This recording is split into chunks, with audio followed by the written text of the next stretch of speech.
Hiburan sound horeg belakangan jadi tren di masyarakat sejumlah daerah. Di satu sisi kehadirannya dianggap sebagai hiburan belaka, namun di sisi lain dinilai meresahkan. Untuk membahas terkait hal ini, kita akan berbincang dengan Wakil Gubernur Jawa Timur, ada Bapak Emil Dardak. Selamat malam Pak Wagub. Pak Wagub, sound horeg telah menjadi hiburan rakyat yang marak ditampilkan di sejumlah daerah di Jawa Timur nih Pak. Nah, menurut Pak Wagub, melihat fenomena ini seperti apa sih Pak Wagub?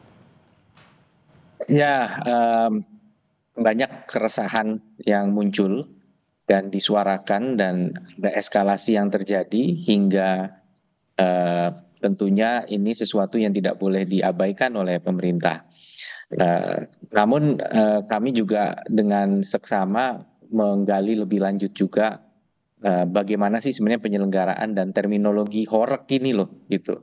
Ini kan terminologi yang kemudian muncul untuk memaknai penggunaan sound yang kemudian uh, ada hal-hal yang dikeluhkan oleh masyarakat tadi itu ya, kebisingannya, kemudian apalah kebahayanya tuh itu sekarang Betul. ada gambar speaker jatuh itu kan ya.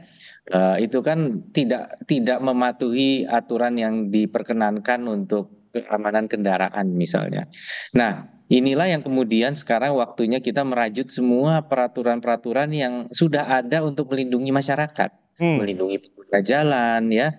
Ya. Ini mungkin ini yang kemudian harus kita segerakan. Kami sudah berkomunikasi atas arahan Ibu Gubernur dengan kepolisian dan kepolisian memberikan keseriusan untuk segera menggarap apalagi ini menjelang bulan Agustus, ini bulannya karnaval. Iya, oke.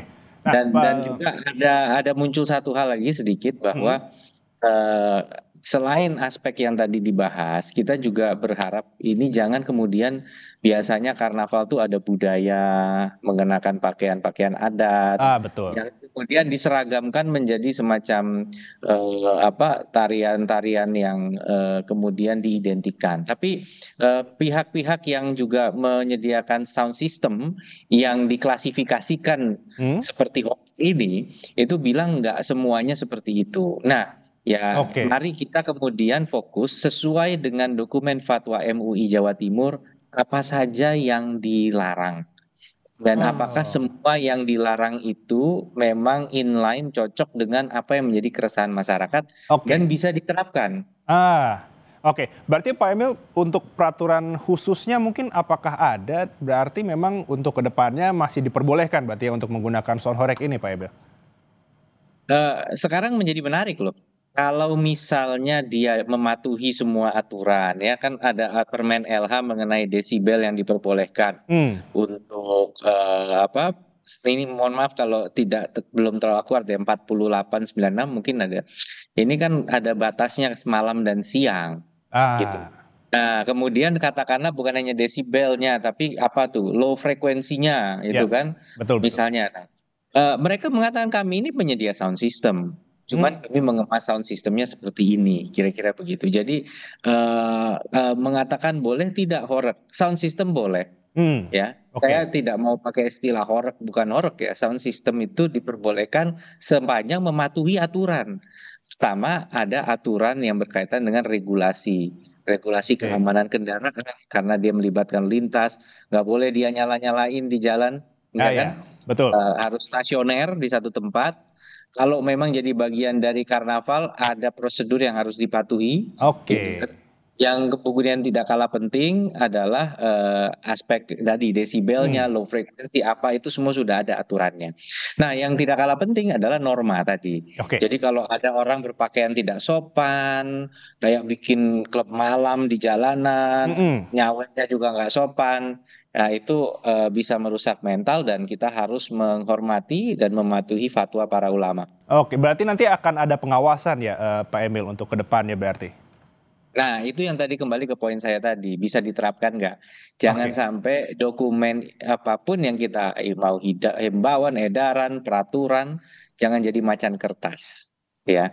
Jangan jadi macan kertas artinya memang sesuatu yang betul-betul bisa diterapkan. Ini yang tengah kita seriusi dengan kepolisian untuk mengantisipasi bulan karnaval ini. Agustus ini kan banyak-banyaknya karnaval desa, Betul. karnaval daerah gitu. Sekaligus kita ingin mengimbau masyarakat jangan tinggalkan budaya yang baik itu, yaitu mendorong justru pakaian adat ya, Ya. Ya. sebagai ciri khas gitu. Jangan malah ini. Jadi banyak yang bisa kita maknai, tapi Ah, ya. Betul. rupiah dan langsung a priori terhadap semua sound Oke. system ini juga tentunya harus kita waspadai ya, kita hindari yang langsung a Oke. priori terhadap semua. Oke, nah Pak Emil tadi menyebut Agustus akan ada banyak karnaval, mungkin akan menggunakan sound horeg juga. Mungkin dari pemerintah provinsi sendiri mulai Juli ini berarti ya, sudah ada yang sosialisasi belum ke daerah-daerah? Itu tadi contohnya kan Kapolres Lumajang ya, Ya. dikutip ya pernyataannya. Kami tentunya sudah intensif, apalagi Majelis Ulama ya. Jadi Ketua MUI Jawa Timur, Yai Mutawakil Lalaullah itu telah bertemu dengan Kapolda Jawa Timur, Nana Afianto gitu, dan kami mendapat info mereka bersepakat. Jadi fatwa itu keluar juga sudah mempertimbangkan bagaimana ini nanti akan diterapkan. Mana yang areanya sifatnya norma, mana yang area sifatnya regulasi. Itu sudah ditetapkan dengan sangat seksama oleh MUI Jawa Timur. Dan kita sudah cukup jauh lah ini progresnya lah untuk kemudian Oke. bisa segera menerapkan dan mengantisipasi masa-masa sound ini akan kemungkinan besar banyak digunakan masyarakat, sound system. Sekali lagi artinya kembali lagi sound system harus mematuhi Oke, ya.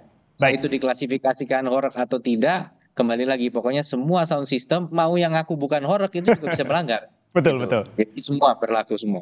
Oke, terakhir Pak Emil, untuk nanti bulan Agustus kan akan mulai ada banyak karnaval juga dan juga ada pengawasan. Kalau seandainya memang masih ada mungkin kita bilang melanggar terkait dengan peraturan yang sudah disosialisasikan oleh pemerintah provinsi, ada sanksi tegas nggak Pak Emil? Ya, itu dia. Yang paling penting itu kalau dia macan kertas, kalau nggak ada sanksi, sanksi mulai dari Ya, pemberhentian. Pelanggaran kan terjadi saat dia udah beroperasi, artinya kalau betul. belum terlaksana kegiatannya ya belum ketahuan dia melanggar enggak. Jadi pada saat melanggar acara bisa dihentikan. Sudah banyak konser dihentikan karena tidak sesuai dengan izin keramaian. Udah banyak kok gitu.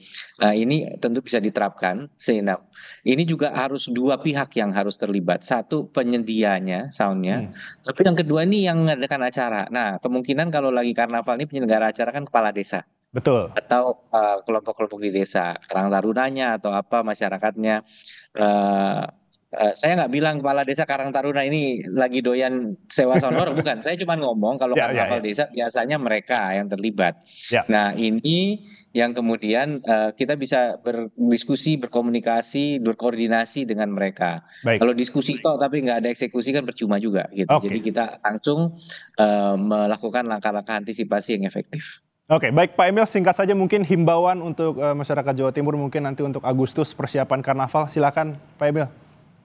Ya, karnaval adalah wujud kebahagiaan kita memperingati bulan kemerdekaan, apalagi ini 80 tahun Indonesia merdeka. Mari kita salurkan dalam hal-hal yang positif. Oke, sound system boleh, tapi doronglah juga pelestarian budaya-budaya lokal. Menggunakan sound system silahkan, tapi jaga ketertiban. Ingat bahwa masyarakat kondisinya beragam, mungkin ada juga yang memiliki kegiatan keagamaan. Hindari tempat-tempat yang tidak boleh terkena kebisingan, fasilitas umum, pendidikan, kesehatan. Sudah banyak aturannya, mohon dipatuhi. Insya Allah pelaksanaan dan peringatan di bulan Agustus akan tetap semarak, tetapi juga berjalan dengan tertib dan lancar. Oke, baik. Terima kasih untuk waktunya dan juga Terima kasih. himbauannya Bapak Wakil Gubernur Jawa Timur Bapak Emil Dardak. Selamat malam, selamat beristirahat Bapak. Terima kasih. Terima kasih.